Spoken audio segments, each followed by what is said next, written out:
Hey everyone, in this video I'll show you a stunning Material U3 music player that changes color based on your album art.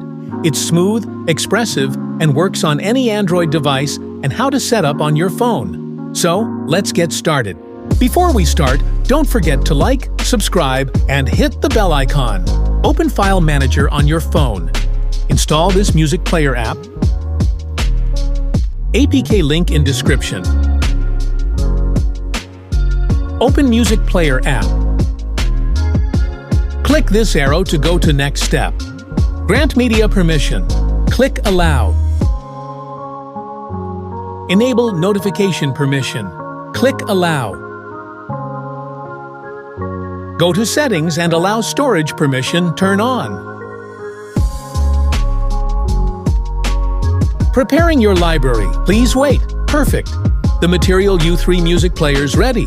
See how it adapts to your album art colors. Clean, dynamic, and pure Android style.